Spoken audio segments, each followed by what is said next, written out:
नमस्कार दर्शकों, भंडारे हम और आपने बहुत से देखे होंगे, लेकिन संत रामपाल जी महाराज जी की सानिध्य में होने वाले भंडारे की बात ही कुछ निराली है। अक्सर हम सोशल मीडिया पर सुनते रहते हैं कि संत रामपाल जी महाराज जी के मार्गदर्शन में हर साल 3 दिवसीय 6 बड़े समागमों का आयोजन किया जाता है। इस दौरान भारत समेत नेपाल के 10 सतलोक आश्रमों में शुद्ध देसी घी का भंडारा भी कराया जाता है। लेकिन इस बार संत रामपाल जी महाराज जी के तत्वावधान में सतलोक आश्रम धनाना धाम सोनीपत हरियाणा की ओर से श्री राम जन्मभूमि अयोध्या में ऐतिहासिक महाविशाल भंडारे का आयोजन किया जा रहा है, जिसका शुभारंभ बीते रविवार 25 फरवरी को मंगलाचरण के साथ हो चुका है, जो कि अगले महीने 26 मार्च यानी 1 महीने तक चलेगा। आपको बता दें, श्री राम जन्मभूमि अयोध्या में संत रामपाल जी महाराज जी द्वारा कराए जा रहे ऐतिहासिक महाविशाल भंडारे में प्रतिदिन लाखों की तादाद में लोग पहुंच रहे हैं, जिसमें लोगों को शुद्ध देसी घी से निर्मित व्यंजन, सब्जी, पुड़ी, हलवा, रायता, सलाद, बूंदी आदि सामग्री उपलब्ध कराई जा रही है। ये ऐतिहासिक भंडारे में हजारों सेवादार यानी संत रामपाल जी महाराज जी के अनुयायियों द्वारा 24 घंटे निःशुल्क सेवाएं दी जा रही हैं। संत रामपाल जी महाराज जी के अनुयायियों यानी भंडारे में सेवा कर रहे सेवादारों ने बताया कि यह ऐतिहासिक भंडारा संत रामपाल जी महाराज जी के द्वारा श्री राम मंदिर को देखने आने वाले श्रद्धालुओं के लिए फरवरी से मार्च तक आयोजित कराया गया है, जिसकी शुरुआत 25 फरवरी को संत रामपाल जी महाराज के सानिध्य में हुआ है। वहीं सेवादारों ने बताया कि यह महाविशाल भंडारा 1 महीने तक 24 घंटे जारी रहेगा, जिसमें भंडारे में लोगों को देसी घी से बने पकवान, हलवा, बूंदी, पूरी सब्जी, दाल, चावल, रायता आदि प्रतिदिन उपलब्ध कराए जा रहे हैं, जिसमें भंडारा की सेवाओं को सुचारू रूप से चलाने के लिए 1000 से भी अधिक सेवादार अपनी निःशुल्क सेवाएं प्रदान कर रहे हैं। वहीं संत रामपाल जी महाराज जी के समर्थकों ने बताया कि एक अनुमान के तहत प्रतिदिन 1 लाख से 1,25,000 के करीब लोग भंडारा ग्रहण कर रहे हैं। उन्होंने बताया कि हमारे गुरुदेव संत रामपाल जी महाराज द्वारा हर साल 6 बड़े आयोजन किए जाते हैं, जिस दौरान 3 दिन के विशाल भंडारों का आयोजन 10 से अधिक सतलोक आश्रमों में किए जाते हैं।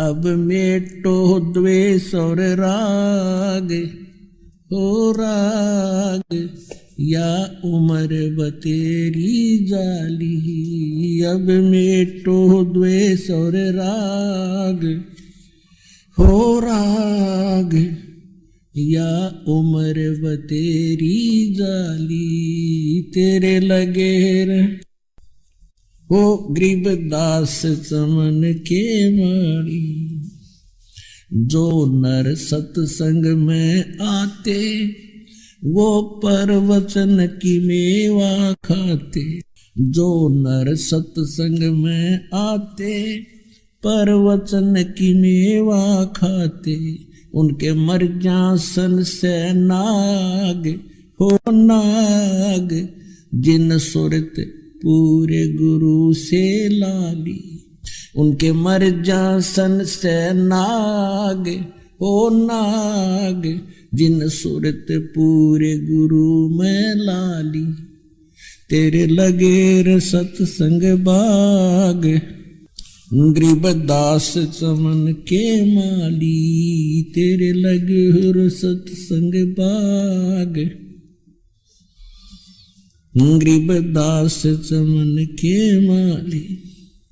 सत्संग में बूटे साधु एक से एक अगाधु, सत्संग में बूटे साधु एक से एक अगाधु, नर उनकी शरणा लाग हो लाग, जिनकी झुकी तले न डाली, नर उनकी शरण लाग हो लाग, जिनकी झुकी तले न डाली, तेरे लगे सत्संग बाग गरीबदास चमन के माली, तेरे लगे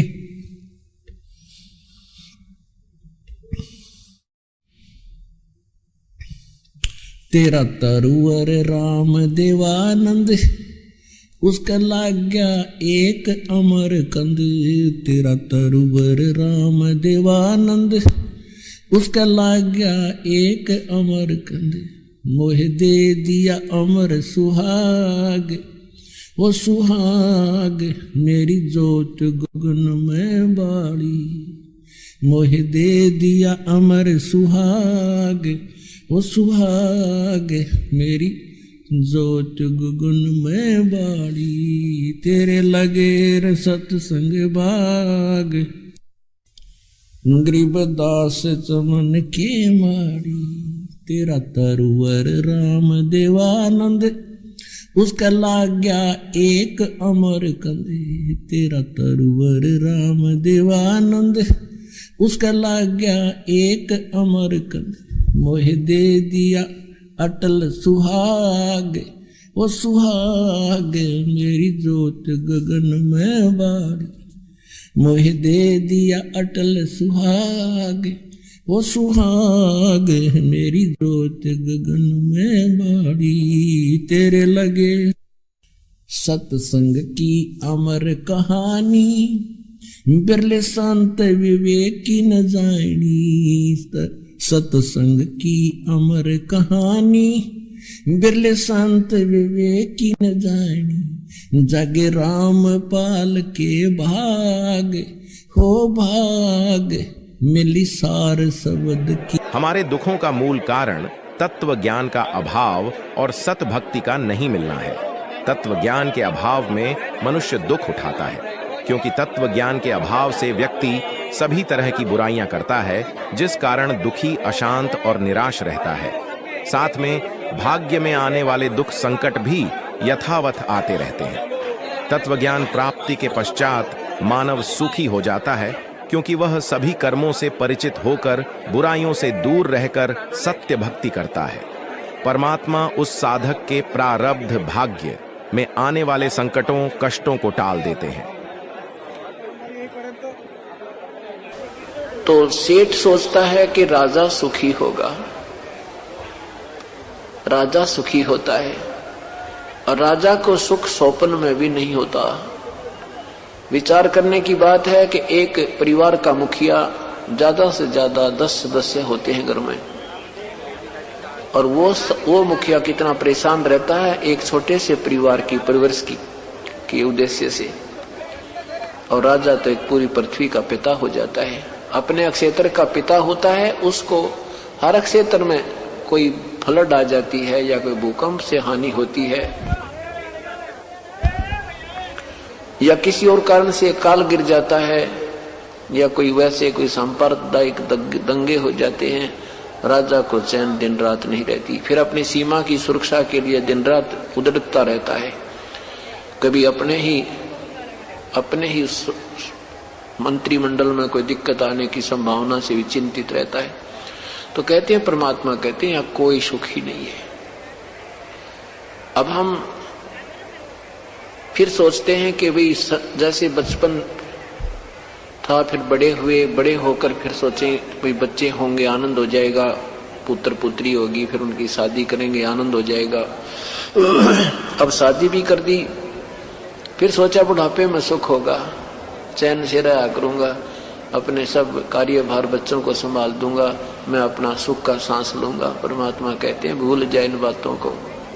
सुख का सांस और इस काल के कोल्लू में स्वप्न में भी नहीं हो सकता प्राणी को यहाँ सुख का सांस ले लेगा। अब संतान शादी कर दी, कभी कोई पोता बीमार है, कहीं कोई पोती बीमार है, या बेटा बीमार है, या बेटी विधवा होगी, या पुत्र की पत्नी की मृत्यु होगी। कहने का भाव ये है कि उस प्राणी को और ज्यादा चिंताओं का ढेर हो जाता है। इस प्रकार परमात्मा कहते हैं कि यदि तुझे सुख चाहिए तो केवल परमात्मा की भक्ति में लगा रहे, और इसकी भक्ति करते करते भी यदि तुझे कोई परेशानी आती है तो शुक्र मना उस मालिक का कि तू चरणों में था, चरणों में नहीं होता तो महा और ज्यादा कष्ट हो जाना था। जैसे हमने कई अनजान बहन भाई जो तत्व ज्ञान से परिचित नहीं होते, परमात्मा के संविधान से पूर्ण रूप से जानकार नहीं होते, तो मन में थोड़ा सा कोई हानि हो जाती है तो खोट पैदा